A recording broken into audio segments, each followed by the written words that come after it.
I'll have to see the input of the room. Good morning, friends. We are just gathering, so welcome. We're glad to have you with us. And I successfully unmuted myself. That's good. That's an improvement over some weeks. And we'll be beginning here in just a second. We're talking about donuts. So if you have a favorite donut that you like to begin your morning or your week with, or a special once in a while treat, drop it in the comments, and we will check in with that information as we go about our class today. But really glad to have you here. Good morning, friends. Good morning.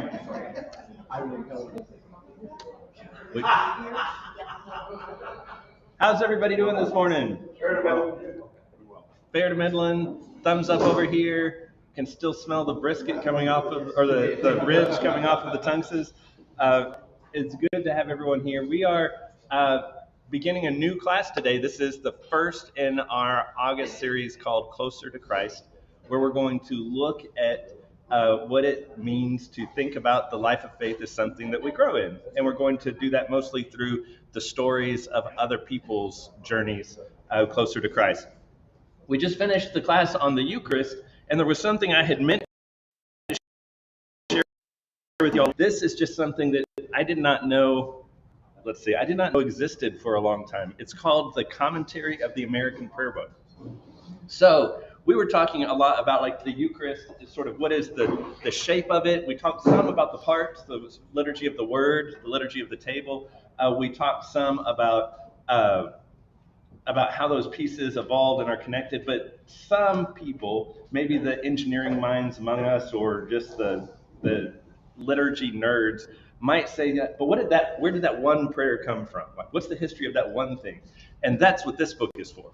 So you can flip open to this kind of just includes all of the prayers of our Book of Common Prayer.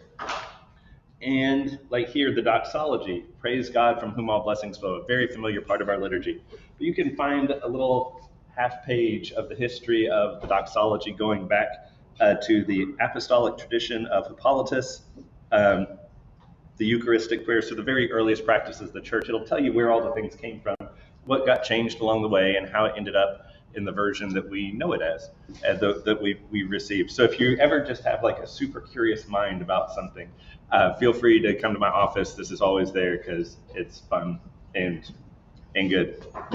All right. What's that, Zoe? I said the nerds have copies. And Zoe says there might be other nerds who have copies too that you can borrow if you want to. Let's get this set up the way I want it, a little better.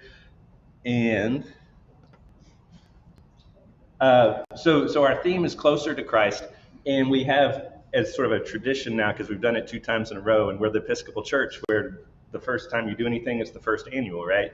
So this is a prayer that we'll start each of the next week. It's in the musical Godspell. It's in our hymnal. We're not going to sing it necessarily because there are a couple different tunes, and we don't want to get into the music wars and get into a big fight. We want to just enjoy our donuts in peace. And so we'll say this together as our prayer. The Lord be with you. Let us pray. Day by day, oh dear Lord, 3 things I pray. To see thee more dearly, follow nearly, day by day. Thank you for making it bigger. Yes, there'll be some things I had to make smaller here, but we have people at the front table today. It's only taken 2 minutes. Thank you.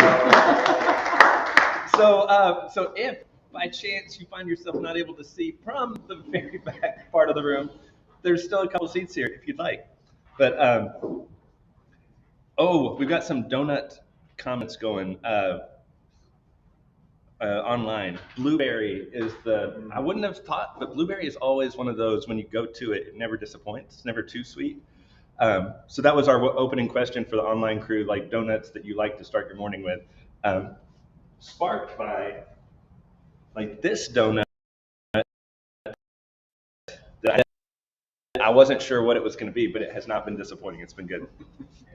So I took a moment at the very beginning to look at our prayer book tradition and see where we get the idea of growing closer to God throughout a lifetime.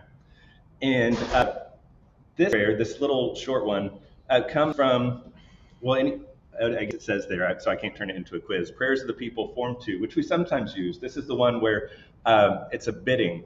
So instead of saying the prayers, the leader will say, I bid your prayers for. And so I ask your prayers for all who seek God or a deeper knowledge of him. Pray that they may find and be found by him. And I remember as a kid being really struck because I thought we were praying this prayer for all of us each week because who doesn't want a deeper knowledge of him, right? And then I found out that, at least in the minds of most of the church that was praying, they had a couple people in mind. Like maybe there were some people who had expressed that intention. But the invitation, the opportunity is always there for us to pray that we may find and be found by him and to seek that deeper knowledge. That's not a reflection of our having gotten anything wrong. It's more an expression of the tremendous depth, breadth of God, right? A metaphor that's always made a lot of sense to me is our God is an ocean. Well, who gets tired? Who could say with confidence, oh, no, I got the ocean. I got that. I mastered that. Like, no, I mean, you go as deep as you can go and you've still got more to go, right? And then there are occasions like the first time I was at the beach after a hurricane. It was like the whole thing was new, right? It was a whole different beach that I got to discover, different times of season and other things. So we have the opportunity to pray for a deeper knowledge of God and that we may be found by him. We'll come back to I guess we're going to do this. This is from our hymn tradition, and I've shared this in other contexts, but it's one of my favorite hymns. It's anonymous, which fits the content of it too. Anybody, maybe up front or back, if it's big enough, anyone care to read just a verse? 3 volunteers. We'll do 3 verses. All right, Kevin, Karen, Zoe. The one on the right. Yes. And just till that first paragraph break. I sought the Lord, and afterward I knew he moved my soul to seek him, seeking me. It was not I that found, O Savior true, no, I was found of thee. Thou didst reach forth thy hand, and mine enfold. I walked and sank, not on the storm-vexed sea. 'Twas not so much that I on thee took hold, as thou, dear Lord, on me. I find, I walk, I love, but oh, the whole of love is but my answer, Lord, to thee. For thou wert long beforehand with my soul, always thou lovest me. Beautiful hymn, anonymous, and the sort of not so subtle thing that it is wrestling with, exploring, is that even my seeking is a part of God's finding me, right? So that's where the analogy of the ocean kind of is good in one way because it captures the depth, breadth, immensity of God. But I still have to go there. And the thing about growing closer to Christ, the good news, the heart of the good news that we find at Christmas with the Word made flesh and dwelt among us, even if you, like me, the first 20 years of my life have never been to the beach, this beach might come for you. And we're going to be looking at the stories like Augustine and others of saints in the life of the church who weren't necessarily looking to have their lives turned upside down. I think St. Paul, as a leader, a ruler of the Jewish church, he wasn't looking to do anything but keep doing what he was doing. And God came and found him so that he could look back later and say, even those things that I thought was me figuring it out, that was God. That was God showing me this new thing. That was God giving me eyes to ask questions I hadn't thought to ask before and to take steps I hadn't dreamed were possible before. And then finally, this is from the confirmation service. And how many of y'all been confirmed? A lot of people in the room, not everybody. That's good. Not usually, at any age, right? I was bad when I was 6 weeks old. Rebecca was 19 or 20, I think, when she was baptized. That can happen at any time. And then, especially for younger ones, and we've got a couple younger ones that this is like a delight. I've got the best view in the house, I feel like. Especially with younger ones, we have the opportunity to have folks confirmed, which is to say those promises that were made on your behalf. Now you have a chance to kind of take a kind of ownership for in a different way. And this is a prayer that is prayed over a person by a bishop at that service. Defend, O Lord, your servant with your heavenly grace, that she may continue yours forever and daily increase. There's that dailiness again. Daily increase in your Holy Spirit, more and more. And some bishops really live into that. Bishop Curry baptized Rebecca, my wife, and more and more. And it was like beautiful. More and more until she comes to your everlasting kingdom. Amen. So it's kind of built in this idea that where we start won't be the same as where we finish, that we're beginning on a journey of a kind. So this is, and so I didn't label this, so I can turn this one into a trivia question. What is this? A light switch. Have you ever thought about the life of faith as a light switch? Some folks do, right? And this is not a judgment of thinking of life of faith as a light switch, but it's like you either have it or you don't, right? It's on or it's off, which means if you are sure that it's on, just keep the lights on, right? But that's a little different from the prayers that we're talking about and that we're exploring in confirmation and other places, where the turning the light on, maybe there is a switch moment for you. Maybe there is an aha moment for you. But that's just the beginning. That's just the beginning. Maybe it's like the pushing the dimmer to get the light on, and now you've got a whole life, and you're like, well, shoot, I thought it only went up this bright. But it just keeps going, and there are opportunities for layers and depth and in that journey we were talking about. So this is a piece of art. And now I'm embarrassing, hopefully, no, not good. This is by our own Kirk Buchanan. This is a piece of art. It's fabulous. I love it. And this piece of art was not the way this piece started. It started as this piece, which, if you're a dabbler in art, like I would still be very proud to call mine and put on my wall. I'd be like, look at this. And at one point, Kirk made this and felt like something wasn't quite there, but he didn't know what it needed. And Kirk, I don't want to tell your story for you, but it got shelved, right? Yeah. For how long? A couple of years. A couple years. It just kind of sat in the corner of my studio. I just didn't want to put it out there. So you could have done a couple things. You could have said like on, off light, right? It made the cut or it didn't. But he hung on to it and he considered it. What prompted you to look at it again? I just thought about what I had learned about light in the last couple of years, and I decided to need more light. So there's the technical aspect of the light, and there's also the practical aspect of it, something that took years to see. And then you brought it back. They're thinking about it. And I'll go back and forth. Like, it's beautiful. It's beautiful. Thank God that Kirk in his art wasn't like limited with like does it work or not? Or is it on or off? Hold on to it, not discard it. But then be open to the fact that the growth that happens in me over a couple of years might be able to transform it. And then he did. All right, so this is a little bit of a quiz question for you guys. Where in the Bible do you see stories of continual, not just one-off conversion? We mentioned one a little bit, Paul. No, he has a dramatic one-off conversion, right? He gets knocked off his horse and blinded. I once was blind, but now I see. That's kind of like Paul's story. But it continues. It takes him to places he didn't think he would be called to, like prison and other countries.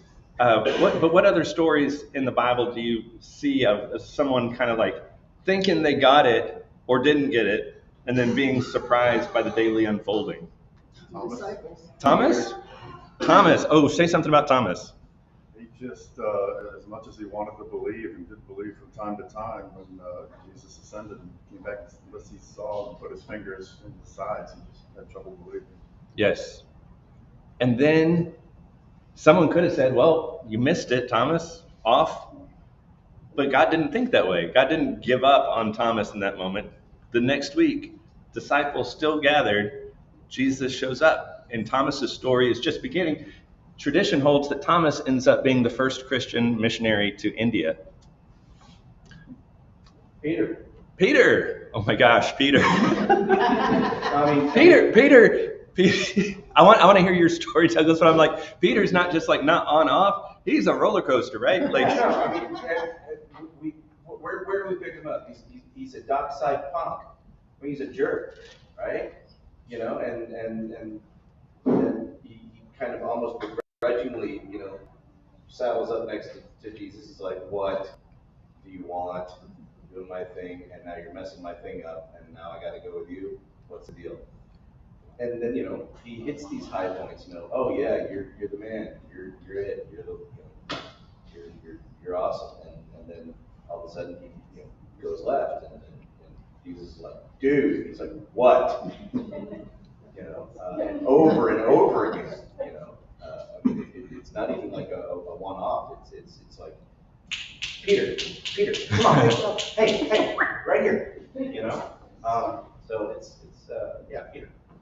Peter, that's such a great example. And I'm glad you invited him into the room of our conversation, because Peter, like, he gives that first great confession. Who do people say that I am? Who do you say that I am? You are the Christ, the Son. You are the Messiah, the Son of the living God. And in that moment, it's not that he changes his mind. He has one way of understanding what the Messiah means. Messiah means we're about to become military, political rulers of Rome. We're going to get some revenge, and things are going to turn. And so I think about my own life of faith and sort of earliest understandings of the faith. Some of them continued on a trajectory. Some of them had to be kind of re-spoken into. So that, like, I think I know what Messiah means. That's what Messiah means, right? God gets to decide who God is. And so some of those are missteps on the way. Some of those are just foundation layers being laid that will continue to be spoken into over time. Any others come to mind? As a whole, the kings of Israel in the Old Testament. Oh, the kings of Israel. Some were on, some were off. Some were off to start with and then came on. Some were on to begin with and then came off. So yeah, over. Yes. I've been reading Chronicles, so believe me. And the kings of Israel start as sort of this reluctant acquiescence by God. God saying, because people of Israel say, now that you've freed us, now that you've given us that food we grumbled for the southern. And God said, I don't think that's a good idea. And they said, why not? Everyone else has one. That's going to be our sign of stability. He's like, do you see what the kings around you do? They squash the poor. They trample. Like, if you think you're going to rope me that kind of mess, and it's that definition question again. I may be your king. In Christ, we celebrate that God is our king. But it ain't going to be by those rules. Your Messiah is going to be disappointing to you if you hold on to those rules. So the opportunities for that learning across generations. And this is sort of just a question for our own reflection. But what's to be gained by escaping on-off, good, bad in the life of faith? Moving more towards a next step mentality. And to speak on that, I'm bringing in an expert, Kobe Bryant. And we'll listen to him is see what you hear in what he says that either resonates or doesn't with what we've talked about so far. Doubt is such a strange thing. There'll be times you succeed and times that you fail. So wasting your time doubting whether you're going to be successful or not is pointless. It is. You put one foot in front of the other. You control what you can't control. And then you see what the outcome is. Right? If you win, great. You're going to have to wake up the next day and do the journey over again. If you lose, it sucks. You have to wake up the next day and do the journey all over again anyway. Right? So it's really pointless to sit here and debate, have doubt, this, that, the other. Train as hard as you can. You step out there and you let it flow.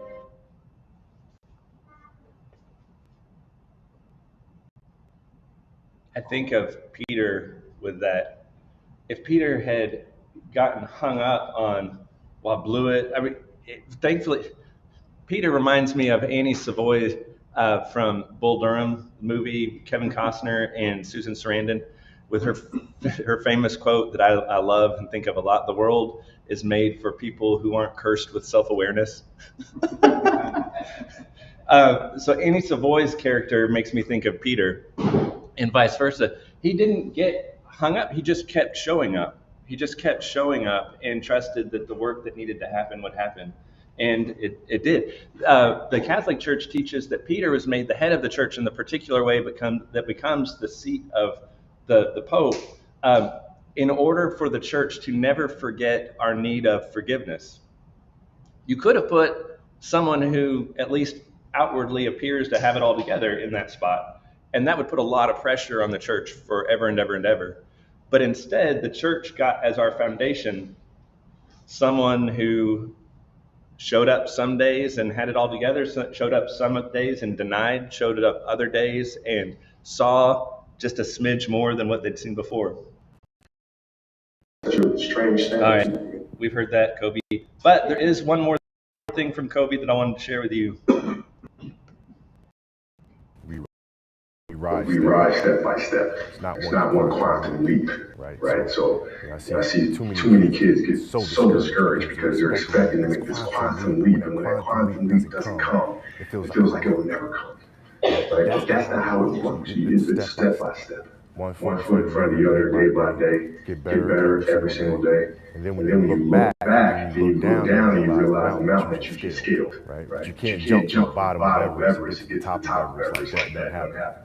Superman's only comics. We ride. Anything resonate or not in that? Also, as you're thinking about that, where in your life, I'm convinced most of us know exactly that in something other than the life of faith. Like, I know Terry knows that from ice skating. I know Kirk knows that from art. I know Keith knows that from tending a garden, right? I know gardeners speaking a language. You know, I remember when I finally got screwed up my courage to say I'm going to try to learn the guitar. It was because I asked my friend one day. I said, who's a almost professional musician, what I need to be able to do this? Like, how do I have what it takes to do it? Because I didn't want to set out and not be able to do it. And he said, easy. You have to be willing to play a chord badly. You have to be willing to, you have to be willing to start a journey, right? Superman only happens in the comics. You have to be willing to show up this day and this day. I know Kathy knows this from cooking, right? And then you get to a point where you stop thinking about it. It's just a part of who you are. But it takes a while to get that second nature. So what this is an invitation to ask, what would that look like for our life of faith, individually and collectively? Like, how would that analogy translate for us? And that's what we'll be exploring. So I wanted to share a poem that begins to capture a little bit of what this is, for me anyway, a pilgrimage of faith. This is from my favorite author, favorite poet for sure, maybe not favorite author, but maybe that too, Wendell Berry. Some had derided him as unadventurous, for he would not give up what he had vowed to keep. But what he vowed to keep, even his keeping changed, and changing led him far beyond what they or he foresaw, and made him strange. What he had vowed to keep, he lost, of course, and yet kept in his heart, The things he vowed to keep, the things he had in keeping changed, the things lost in his keeping were his pilgrimage, were his adventure, near and far, at home and in the world beyond this world. Not dramatic, not sexy by the world standards, but an adventure in the fidelity, the steadfastness of showing up to what God in Christ would do. So we're going to look at a couple of activities. One we'll engage today, some we'll carry with us, some we'll revisit next time. They'll help us kind of unpack this on a personal level for us. The act of making a spiritual autobiography. Has anyone done that before? A couple folks? This is also an A that I just wanted to flag that we'll look at more in depth. This is from the Curcio community. They meet weekly after the big Curcio weekend, and you see there are prayers, but there are questions that are asked in community weekly. So have I maintained my commitments and my rule of life? What other spiritual aids have I nourished? With what other spiritual aids have I nourished my vital union with Christ this week? What was the moment in which I felt closest to Christ? So just asking that question, I remember when I met regularly in my group reunion group, I was like, I'm going to have to answer that question for other people this week. That means I'm going to start looking at my days through a different kind of lens because I want to have something interesting to say. So now I'm looking at each day saying, I wonder if my answer to this week's question is in today. In other words, I was learning to cultivate an awareness for closeness to Christ throughout a day and wrestle with what that would mean. So we're looking at tools that help us reflect and make space to examine. And let's see. So we're going to do, in the remainder of our time today, we're going to do the spiritual autobiography. And Zoe, may I ask your help to hand out papers? We have paper, crayons, and pencils.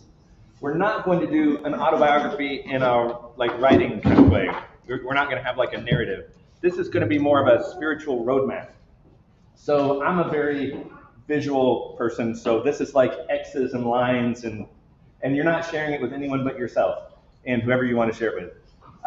But I want you to be thinking of 10 to 12 moments that were maybe not light switch conversions, but they were moments of an awareness that something in you had changed. Maybe they were really adverse things that happened to you. Maybe it was a loss of a loved one that kind of shook you to the core, and just maybe what followed was a season of learning to live with anger and doubt. That's a significant step. So they're not all positive, right? Or maybe it's something that later you would have called positive. But it's a moment that changed you. And with those moments that changed you, I want you to write or somehow capture around that moment the important people who were in your life at that time. And also anything that God showed you through that time. Does that make sense? And it can be linear. God bless you, you'll be the first one in human history. It can be a spiral. It can be any kind of visually represented thing that you want. And while we're doing that, I'm going to be playing for us some reflections from the National Association for Christian Recovery, NACR. And in the recovery community, there's just like a wealth of opportunity to, it's sort of like the most honest, heartfelt level of Christian community is oftentimes in recovery communities. So they're going to be talking about surrender. And so I'm going to have that playing just to kind of inspire our own reflections as we get in touch with our own lives and the landscape that we've traversed.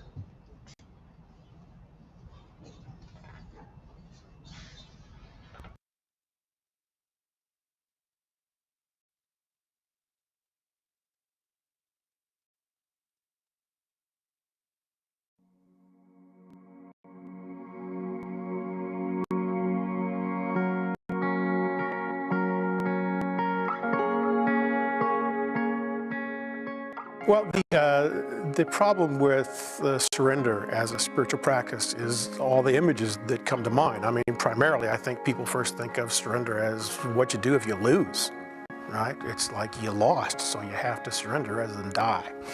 And so it's not a pretty picture. It doesn't feel good. It's like you got less after you surrendered than you had before you surrendered. It doesn't feel like a gift, like you're getting stuff.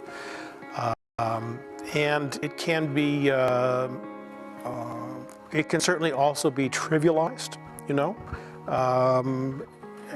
I've been in the Christian community all my life. You know, I was encouraged to surrender my life to Christ when I was 4, and I did so.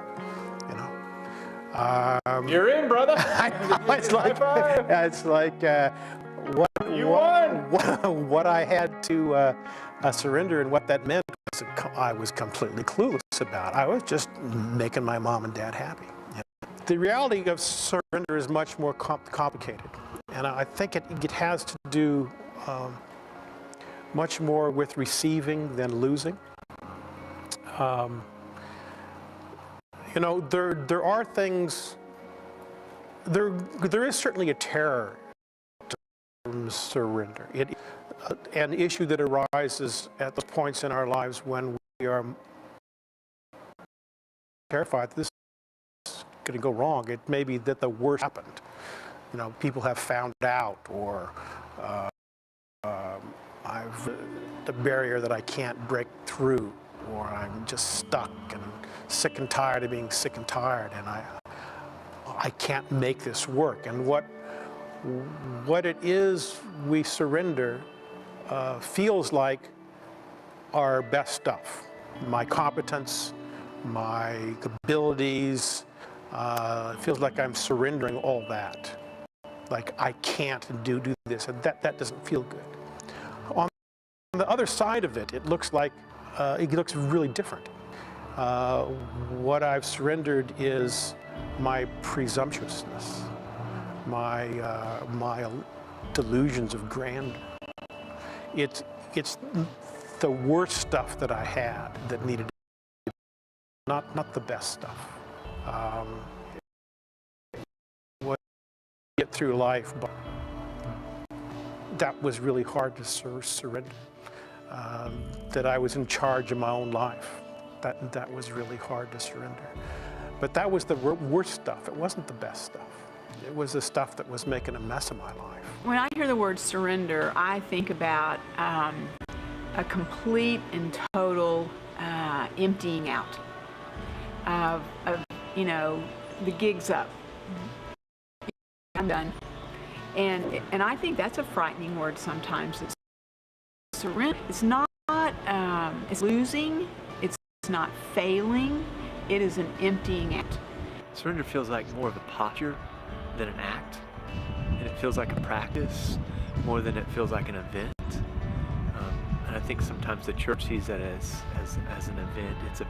It's a posture that one takes in the world because it's, in the end of the day, the only posture that one can take to receive. We've been taught, I've been conditioned, we've all been conditioned to take things, to grab hold of things, to grab a hold of opportunities. The way that we even language is this violence. There's an inherent violence in it, and it's a taking. But everything in life that has meant anything to me is I've just received it, right? I mean, I've received friends that I don't deserve, but have transformed me. My wife, my 3 little boys. I did nothing to deserve that. I just received it. It's the Eucharist. It's the secular sacrament of just receiving what God has. And that's a posture of surrender.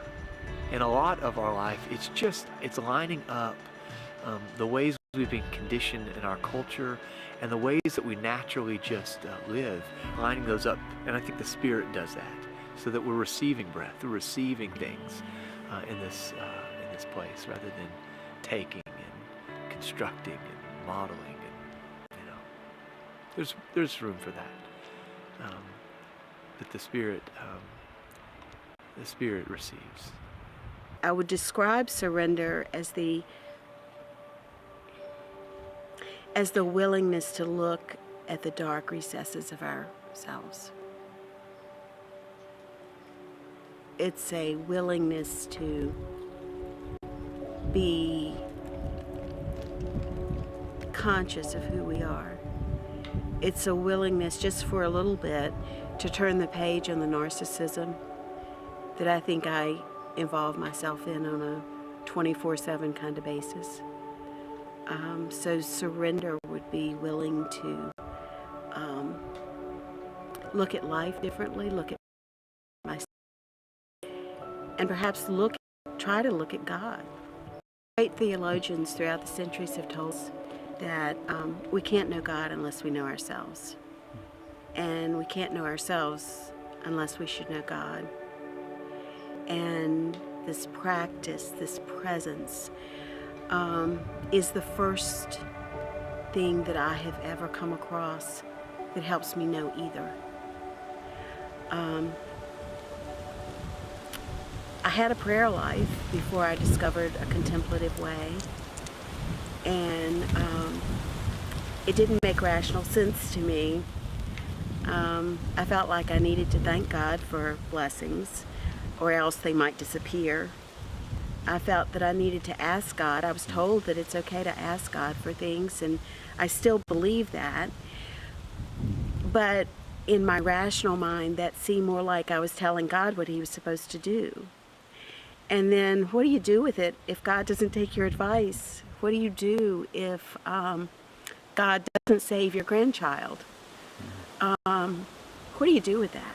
And there's a lot of churchy words, and there's a lot of stuff that churchy people say, and I know I've been guilty to say, well, you know, I'm sure all of that God will make good. I'm sure that's all great and grand.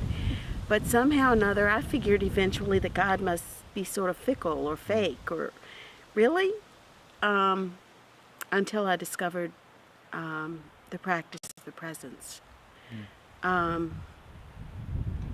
There's a wholeness, there's a universality of God. There's a bigness, a hugeness. Our words aren't even capable of expressing who God is. And since he's my creator, how could I possibly be a person? How could I be somebody or create a persona apart from my creator? And I spent a life doing that. I spent a life of knowing my personality, of knowing my ego, of knowing what would work well for me. And quite frankly, I was very successful at that. I guess I had a rather enviable looking life.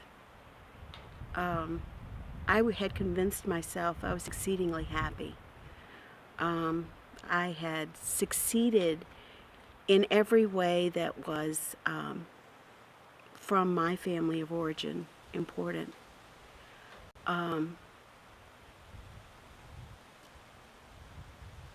Unconsciously, I responded to life. There was a reflexiveness about how I responded. I knew what was right. I knew what needed to be done. I was happy to tell others how to do it. But I really didn't know myself in any way that was significant. I lived so unconsciously. Part of my process of surrender was coming into relationship with people where I had to bear witness to what I had done, in that no one would ever know. And so some of that was, I want you to think I was maintain some type of credibility in a relationship that wasn't even there right? It was, so what I'm surrendering is, I'm just surrendering air. I'm surrendering nothing. So, it's smoke and mirrors that I'm surrendering in order to step in relationship with another person that humanizes me. And all the things I had told about myself were these lies that were trapped in hiddenness that could only be penetrated by the other. It had to come out of my throat in the relational space of the other, where the other person, or Sean, not just a random other, but Sean, who knew me, could then take a hold of this weeping mess that I was, and remind me of who I always was, right? That I was a beloved son of God, never had been cut off, but my experience otherwise. And so I think partly that's what surrender does, is it creates community. Partly surrender is like opening up it's space, it's relational space that I'm keeping open to God and myself and others, right? It's this integrated, open relational space. It's not having this massive opinion about the way my life has to be, and the way life has to be for it to be fair or just or this or that. I'm saying, I don't know what it is, but I know that it's connected to love. I know that somehow it's connected to my capacity to be transparent in relationship. I know it is deeply connected to my ability to love and to move to those that are on the margins and to be moved to the margins of my life. That, that when I try to work a formula for surrender, it moves, so that I have to spiritually stay open to it in an ineffable way in some respects, rather than to say it's a paint by number. Surrender for me is coming to the end of my efforts after recognizing that my efforts weren't enough to accomplish what I really wanted. And what I really want is peace and joy. And so when I get to the end of recognizing that my efforts aren't going to get me there, I have to go into conscious surrender. Personally, for me, I can't get there without exhausting every other avenue. I have to make sure that my best efforts aren't enough. And then once I know that, then to sell. It's painful.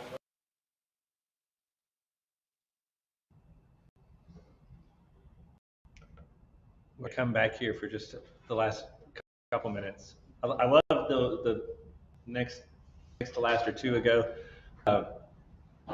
The moment I think I got surrender down, it moves. And so the only thing that works is this posture, and this posture of openness and of receiving life and the opportunity to be known by God and by others as a gift. Any other aspects of that layering that you noticed, or that was something that you're going to be chewing on? This is not a video for me that it's like, oh, I like this or didn't like this. It's like, it's not on off, right? It's like I take aspects of this and kind of have to chew on it, and then find, and I hope it has the same effect for you, like, I wonder if that was what was going on for me in this particular season back after college or something like that, as you kind of flesh out your autobiography or your roadmap. Anything resonate or give you something to chew on, like jerky? I think that as I was writing down my roadmap and just thinking through, the people that were there at the time, and I almost feel like I need to reach out to them and say thank you. Because in many ways, those people helped me get through tough times or helped open my eyes in different ways, different seasons. Kind of helped, there was a time where things were very black and white in my mind, and it helped me to see the gray in the world. Thank you, Karen. And what a wonderful instinct to like circle back and see if there are opportunities to express that gratitude. I think that I have just been listening to the stories and then, kind of putting it against my experience. So much of the faith journey is that revelation and mountaintop experience, and then that very, very, very deep valley, that very, very long desert. And so much of the faith journey that I've experienced has been a counterpoint to challenges in my life, a counterpoint to loss or struggle or adverse conditions, and then finding that the sense, the good sense that comes with circling back, going back to what you know, and having some security that comes with the familiar,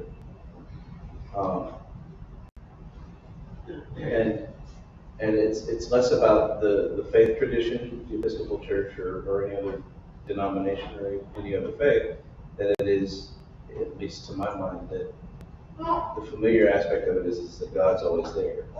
We're not always paying attention. Oh, it's you again. Yeah. Good to see you. Absolutely. Absolutely. So I think the gentleman who spoke about speaking with the other and coming together in community spoke to me, because one of the things that was most important to me over the years, and especially after the death of each of my two husbands, was the church community who surrounded me and held me up and kept me from falling into the deepest abyss. Community for me has always been extremely important. So Zoe is talking about community and the importance of having folks to speak that into. I love the way that gentleman also talked about that there's some things that you can't express, that only get expressed in the relationship with and in that community, and you can't know yourself by yourself is something that has been my shorthand for it. But in relationship, we get to, in relationship with one another, in relationship with God, and in the waters of baptism, it's one communion. And even referring to it as Eucharist, or Eucharistic way of being, which I only had to pay him $10 to get in there to connect to our last class. We're going to put a bow on our time today, but thank you all for your reflecting and attention and sharing. We'll pick up next time. You can take any, if you want to take some crayons, you probably have some at home, or take your paper and flesh it out. Again, this is not for anyone but yourself, but we'll kind of pick up with some of these themes next time.